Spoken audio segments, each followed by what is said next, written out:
The massive crystal dome of the Galactic Council chamber sparkled under the light of 3 suns. Inside, representatives from 32 advanced civilizations sat in rising circular tiers, their worried whispers echoing off the transparent walls. Emergency lights pulsed softly along the floor, marking this as no ordinary gathering.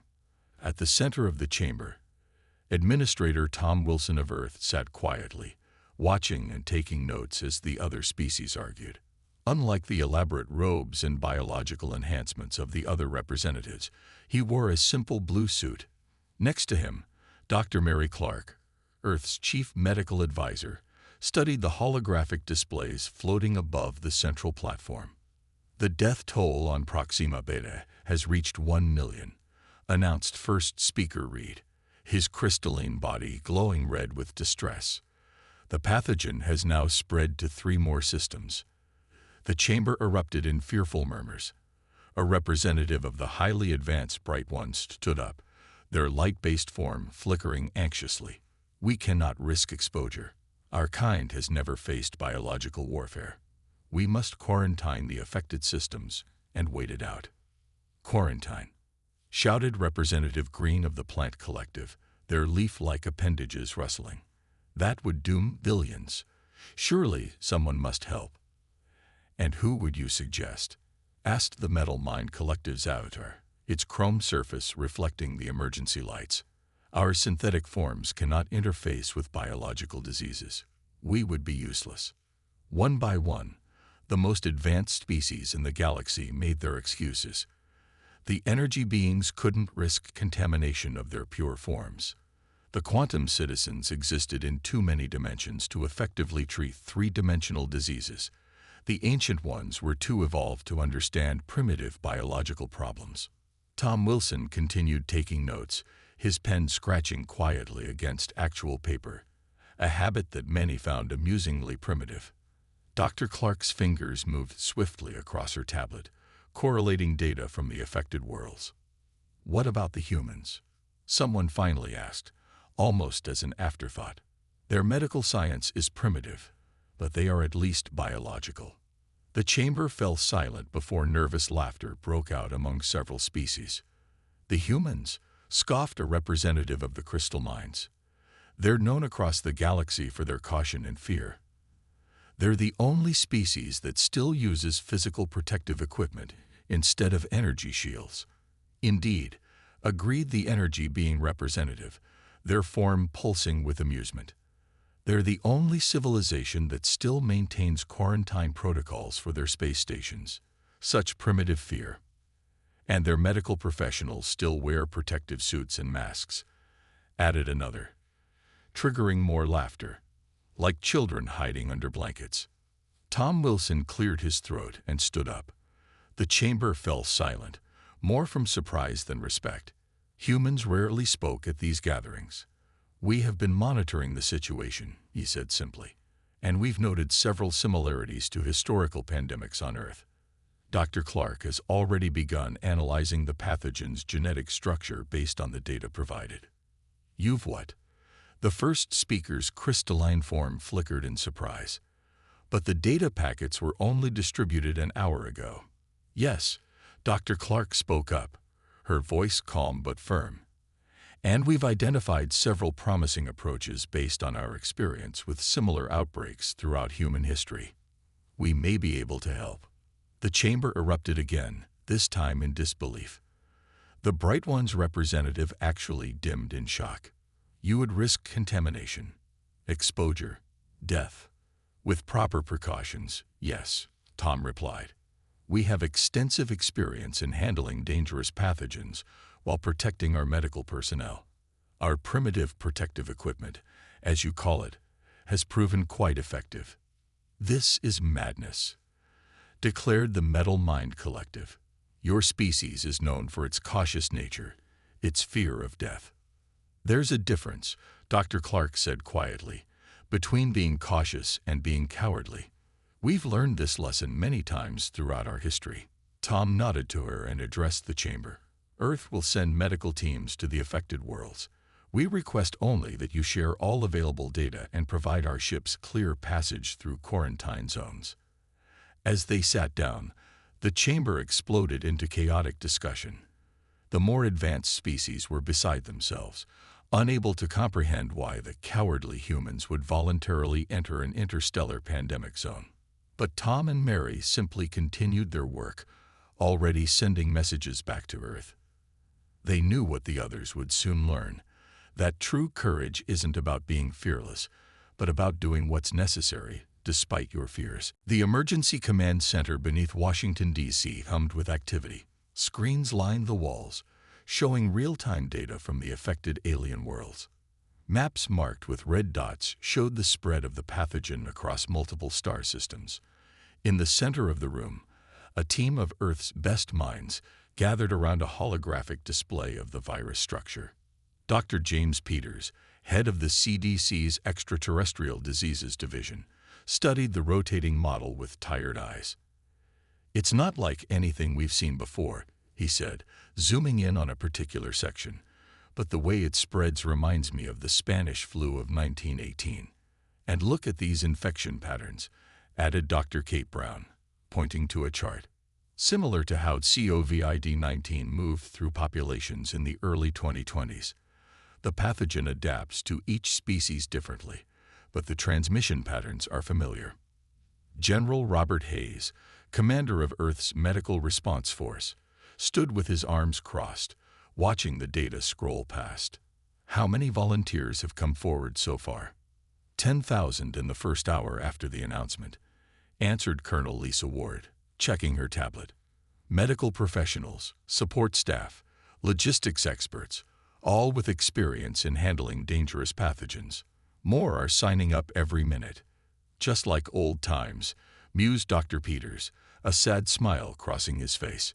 "Remember the volunteers during the African Ebola outbreaks, or the medical teams that flew into disaster zones during the Great Pandemic?" The room fell quiet for a moment, remembering humanity's long history of facing deadly diseases. The walls displayed images from Earth's past. Doctors in protective suits treating Ebola patients, nurses working through exhaustion during global pandemics, medical teams rushing into danger zones. "The Alien Council thinks we're cowards," General Hayes said, breaking the silence. "Because we still use protective equipment, because we take precautions, because we're careful." Dr. Brown laughed softly. "They don't understand. Being careful isn't the same as being afraid. We're careful because we've learned the hard way what happens when you're not." "Incoming transmission from the Galactic Council," announced the communications officer. The main screen lit up with first speaker reads crystalline form. "Humans," the alien leader began, his tone a mixture of confusion and concern. "We've received your notification about sending medical teams. Surely this is a mistake. The risk off." "No mistake, first speaker," General Hayes interrupted politely. "Our first ships will launch within 6 hours. We're assembling teams based on each affected species' biology. We'll need landing clearance and full access to medical facilities." The crystalline being flickered in what might have been disbelief. "But your species, you're known for your self-preservation instincts, for your fear of death. Why would you risk yourselves?" Dr. Peters stepped forward. "First speaker, humanity's history is full of people who faced their fears to help others. It's not about being fearless. It's about doing what's right despite being afraid. We have something the other species don't," added Dr. Brown. "Experience. We've faced pandemics before. We've learned how to fight them while protecting our medical teams. Yes, we use primitive protective gear because it works." The alien leader was silent for a long moment. "The death rate on the affected worlds is nearly 30%, he finally said. "And rising."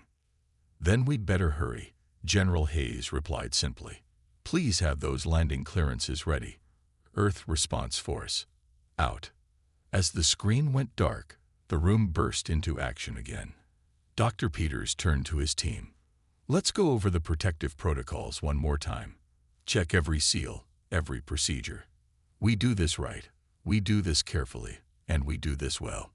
Colonel Ward's tablet chimed. Another 5,000 volunteers just registered, she reported. Typical humans, Dr. Brown said with pride. Tell us something's dangerous and impossible, and we'll line up to help. All right, people, General Hayes called out. Let's show the galaxy what Earth's cowards can do. Launch preparations begin now. The command center doubled its activity as humanity prepared once again to do what it had always done, face its fears and help those in need, no matter the cost. The human medical ship Hope dropped out of hyperspace near Proxima Beta, its white hull gleaming against the red dwarf star's light. 4 more ships emerged behind it, each bearing the universal medical symbol and Earth's flag. Through the bridge windows, the planet's surface glowed with an eerie purple haze, the visible sign of widespread contamination. Captain Mike Russell watched his crew go through their pre-landing checks, all of them dressed in sealed environmental suits. Remember your training, he said over the ship's comm. This isn't Earth, but disease is disease. We stick to protocols. Dr. Laura West, the mission's chief medical officer, studied the readings from the planet's surface. Contamination levels are worse than we thought. The local hospitals are completely overwhelmed. Status report from the alien medical centers, called out Communications Officer Bill Taylor. They've never seen anything like us before. They're asking why we're wearing primitive containers. A tired laugh went through the bridge crew. They'd heard it all before, how their protective suits were outdated, how advanced species used energy shields or simply modified their bodies to resist infection. But Earth's way had worked for centuries, and they weren't about to change now. Landing zone confirmed, announced the pilot. Local authorities are in shock that we're actually going to land. They expected us to take one look at the situation and turn back. Like hell we will, muttered Dr. West, checking her suit's seals one final time. Those people need help.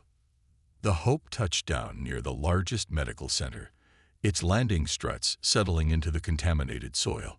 Through the ship's cameras, they could see crowds of alien medical workers watching in disbelief as humans began to exit the ship, all in their sealed protective gear. The local species, tall, graceful beings with translucent skin, backed away as the human medical teams approached. Their own medical workers had long since fled, unable to cope with the devastating infection that turned their transparent bodies cloudy with disease. This is Dr. Laura West of Earth Medical Response, Laura announced through her suit's external speakers. We're here to help. Please, show us to your most critical patients. The alien administrator, his skin already showing signs of infection, stared at the suited humans in wonder. You really came. When the council said Earth was sending help, we thought. We didn't believe. We came, Captain Russell said simply. Now let's get to work. We've brought treatments based on our analysis, and we need to start testing them immediately. The humans moved with practiced efficiency, setting up containment zones, treatment areas, and decontamination stations. Each team member knew their role, moving with the confidence that came from centuries of dealing with deadly diseases.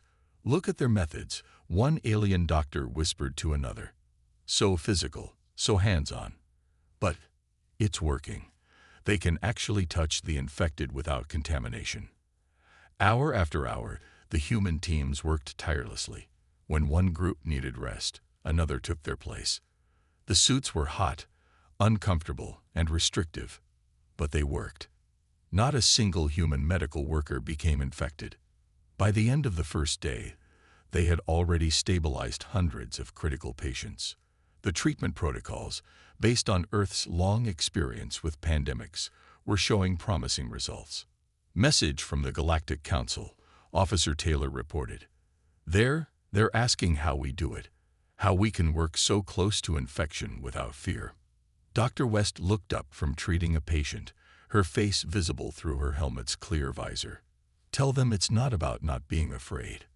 It's about having the right tools, the right training, and the right reasons to face that fear. Captain Russell nodded, watching his teams work. More ships were arriving from Earth, bringing additional medical personnel and supplies. Tell them that sometimes the old ways, the careful ways, are the best ways, and tell them we're just getting started. Through their suit cameras, the images transmitted back to Earth showed what true courage looked like. Not fearless beings rushing in blindly, but careful, prepared humans doing what needed to be done, one patient at a time. Inside the converted cargo bay of the medical ship Hope, Dr. Laura West stared at the holographic displays floating before her. 3 weeks had passed since their arrival, and while they'd managed to save many lives, something wasn't adding up. "Look at this," she said to Dr. Jack Miller, who had just finished his shift in the intensive care unit. "The pathogen behaves differently in each species. It's like it's learning." Jack pulled up a chair, his tired eyes scanning the data. Around them, other medical staff moved purposefully through the makeshift research lab they'd set up, analyzing samples and running tests. "In the crystalline species, it affects their molecular structure," Laura continued, pulling up more images. "But in the plant-based life forms, it attacks their energy production systems. It's the same virus, but it adapts to each biology it encounters. Almost like—" Jack sat up straighter, suddenly alert. "Almost like our own immune system, the way it learns and adapts to new threats." Laura's eyes widened. "Computer, pull up human immune response patterns. Compare them to the virus adaptation rates." A holographic display flickered, showing 2 patterns side by side. They were almost identical. "That's it," Laura exclaimed, her voice echoing through the lab. "The virus isn't just attacking, it's studying, learning, like a mirror of the immune system itself." Captain Russell walked in just then, carrying fresh coffee for the medical team. "Tell me you found something," he said, noting the excitement in the room. "Better than something," Jack replied, taking the coffee gratefully. "We might have found the key. This virus, it's not like normal diseases. It's more like a learning machine. And that's why the advanced species couldn't fight it," Laura added. "Their immune systems are too perfect, too specialized. The virus simply learned them and turned their own biology against them. But humans," Jack gestured to another display showing human medical data, "our immune system is messy, imperfect, always changing. We're harder to learn because we're not consistent." Captain Russell set down the coffee tray. "Can we use this?" Laura was already typing rapidly. "If we can create a treatment that makes the alien immune systems more unpredictable, more like ours, a controlled chaos," Jack finished. "Make their immune systems temporarily more human-like." The captain smiled. "Our primitive biology might just save the day. I'll inform Earth Command." Over the next few days, the lab became a center of frenzied activity. Human medical teams worked around the clock, developing treatments based on their new understanding. They weren't trying to kill the virus. They were trying to confuse it. "It's working," called out Dr. Bill Taylor, running into the lab with fresh test results. "The crystal people we treated, their molecular structure is stabilizing. The virus can't predict their immune response anymore." Similar reports began coming in from other treatment centers. The plant people's recovery rate doubled. Even the energy beings showed improvement when their pure forms were made temporarily more chaotic. The Galactic Council called an emergency session. On the main screen, first speaker Reed's crystalline form glowed with amazement. "You've done the impossible," he said, "not by being more advanced, but by being less perfect." "Not less perfect," Laura corrected gently. "Just different. Evolution gave us messy, adaptable immune systems because we needed them. What looks primitive to you gave us the key to fighting this." "We've started producing the treatment in large quantities," Captain Russell reported. "Every medical ship from Earth is being converted to a production facility. We'll have enough for all affected worlds within weeks." The first speaker was quiet for a moment. "The Council was wrong about humans," he finally said. "We thought your caution was cowardice, your physical methods primitive, your biology inferior. We were wrong on all counts. We're not perfect, Jack said, looking around at his tired but proud colleagues. "We're not the most advanced, or the strongest, or the purest. But maybe that's exactly why we could help."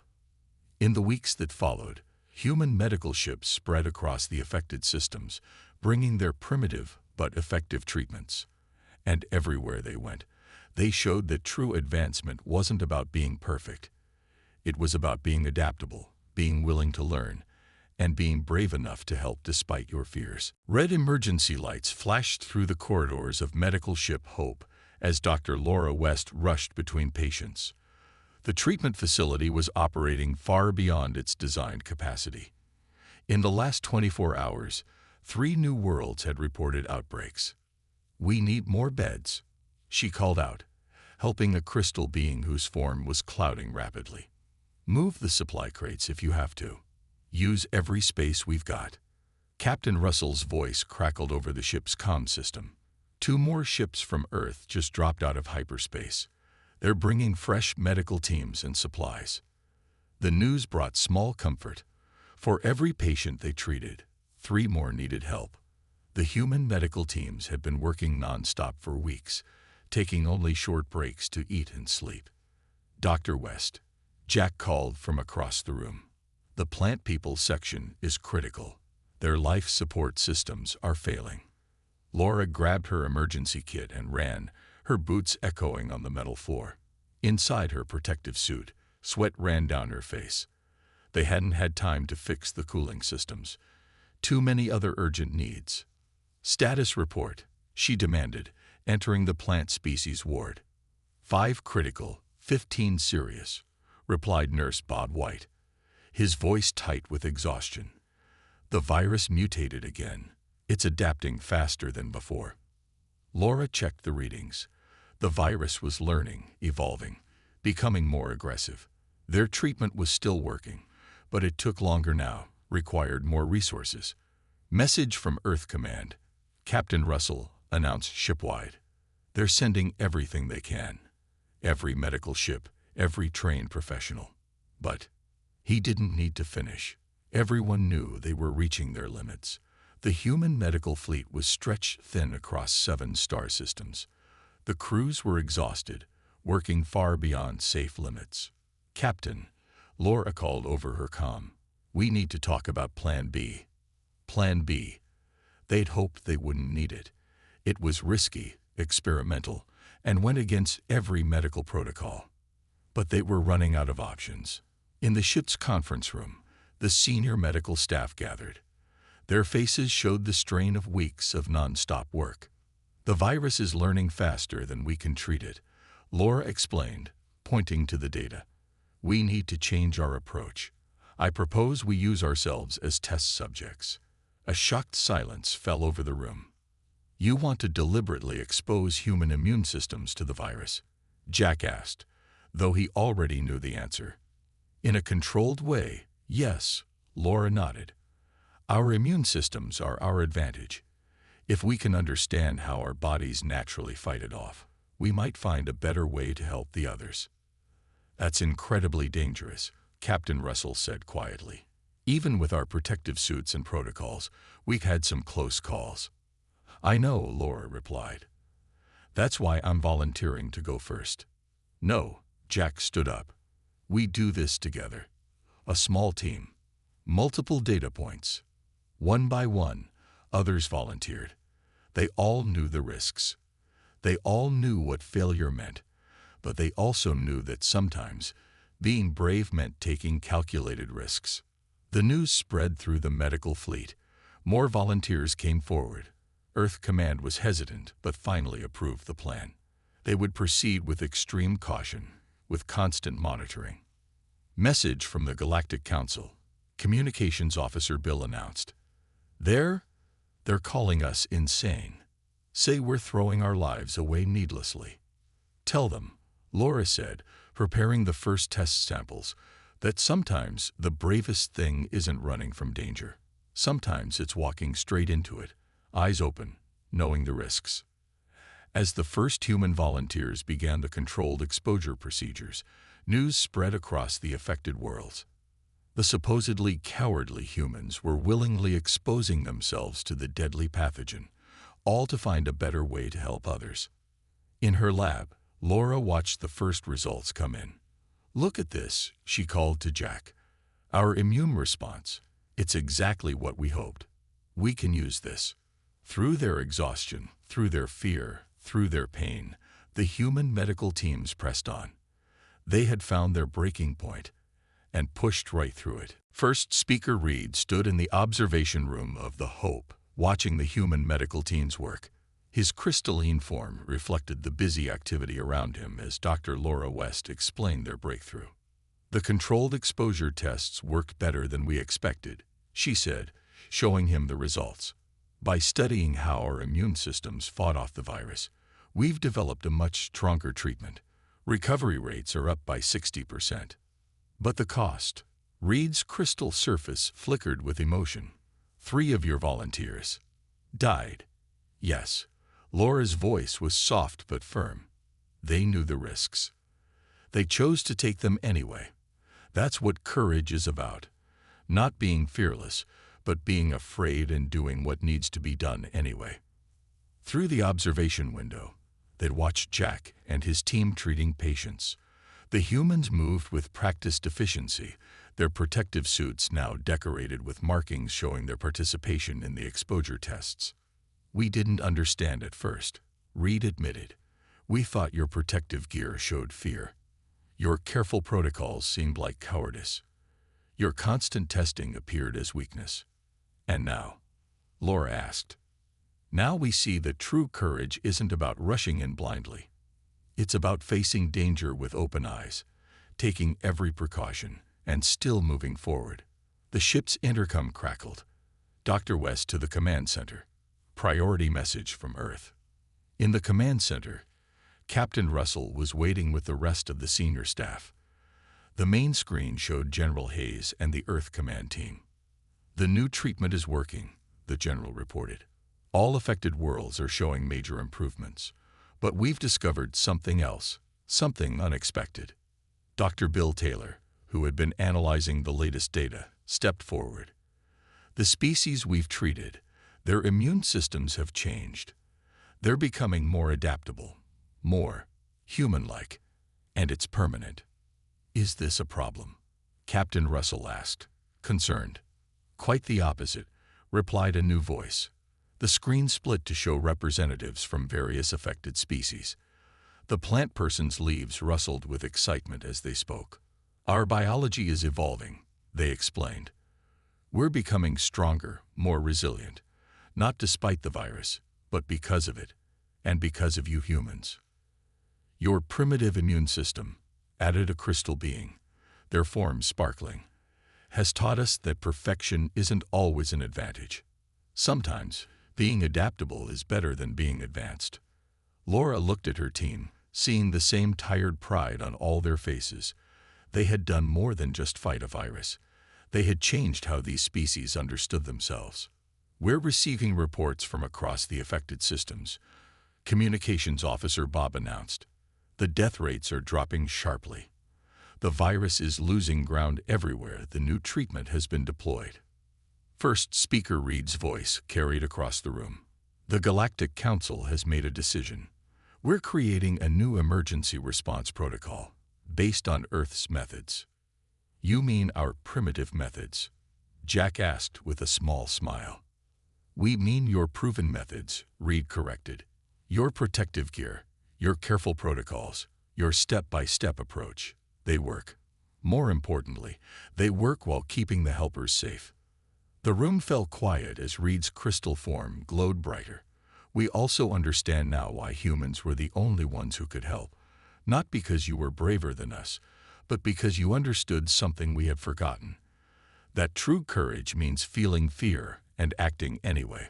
Laura looked around at her team, at the marks on their suits showing who had volunteered for the exposure tests, at the tired but proud faces of people who had worked beyond exhaustion to save others. "That's the real lesson here," she said. "Courage isn't about not being afraid.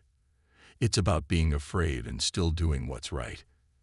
It's about taking precautions not because you're scared, but because you're smart.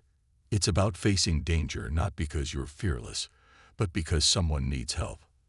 As if to emphasize her words, the emergency lights that had been flashing for weeks finally went dark. In their place, the normal lights came on, bright and steady. The crisis wasn't over, but now everyone understood. Sometimes the bravest thing you can do is admit you're afraid, take every precaution you can, and step forward anyway. 1 year after the Great Pandemic, the Galactic Council chamber looked very different. Along its crystal walls hung pictures of the human medical teams who had fought the virus. In the center, a memorial listed the names of those who had given their lives to save others, including the 3 brave volunteers who had sacrificed themselves to find the cure. Dr. Laura West stood at the podium, looking out at the assembled representatives of 32 species. She wore her medical uniform, complete with the patches and markers earned during the crisis. Captain Russell and the remaining crew of the Hope sat behind her, along with Dr. Jack Miller and other key members of the medical response team. 1 year ago, she began, this chamber echoed with laughter at the idea of humans helping. We were called cowards because we used protective gear, primitive because we followed careful protocols, fearful because we took precautions. She paused, looking at the faces and crystalline forms and energy patterns and plant structures of those gathered. Today, those same methods are the foundation of the new Galactic Emergency Response Protocol. Every medical ship in the galaxy now carries what you once called primitive protective gear. Every crisis response team now follows what you once mocked as overly cautious protocols. First Speaker Reed floated forward, his crystal form glowing with respect. We have learned that true advancement isn't always about having the most sophisticated technology. Sometimes it's about having the wisdom to be careful, the courage to be cautious, and the strength to help others despite your fears. The changes were visible throughout the galaxy. The formerly pure energy beings now maintained physical emergency response units. The Crystal people had developed their own versions of protective gear. Even the Plant Collective had adopted human-style quarantine protocols. But the biggest change, Laura continued, wasn't in our methods or protocols. It was in understanding what courage really means. The main screen activated, showing images from the crisis. Humans in protective suits treating the infected, medical teams working through exhaustion, volunteers stepping forward for the dangerous tests that would eventually lead to the cure. Courage isn't about being fearless, she said. It's about being afraid and acting anyway. It's not about rushing in blindly. It's about moving forward with open eyes, knowing the risks, taking precautions, and helping anyway. Captain Russell stood next, his voice carrying across the chamber. The virus changed all of us. Those who were infected and survived developed more adaptable immune systems. Those who watched us work learned new ways to face challenges. And we humans, we learned that sometimes being called a coward by those who don't understand is just part of doing what's right. The chamber erupted in applause, expressed in various ways by different species. Energy beings pulsed with bright light. Crystal forms chimed melodiously. Plant people rustled their leaves. In recognition of humanity's service, First Speaker Reed announced, the Council has created a new position, Chief of Emergency Response, and we ask that Earth take this role. Dr. Jack Miller, who had been analyzing the long-term data, stepped forward. The virus taught us all something important. The infected species' immune systems have permanently changed, becoming more adaptable, more human-like. But it's not just their biology that changed. The whole galaxy learned that sometimes the old ways, the careful ways, are the best ways. And that's our real legacy, Laura concluded. Not just the lives we saved, but the lesson we taught. That being called a coward by those who don't understand doesn't make you one. That taking precautions isn't weakness, it's wisdom. That feeling fear doesn't make you a coward. It makes you someone who understands the risks and chooses to help anyway. As she finished speaking, the lights in the chamber dimmed and the memorial wall lit up, showing the faces of those who had given their lives during the crisis. Human and alien alike, They had learned the true meaning of courage, not the absence of fear, but the strength to move forward despite it. The galaxy had changed, and while humans might still be called cautious or careful, no one would ever again mistake their caution for cowardice. They had proven that true courage wears a protective suit, follows safety protocols, and helps others not because it's fearless, but because it's right.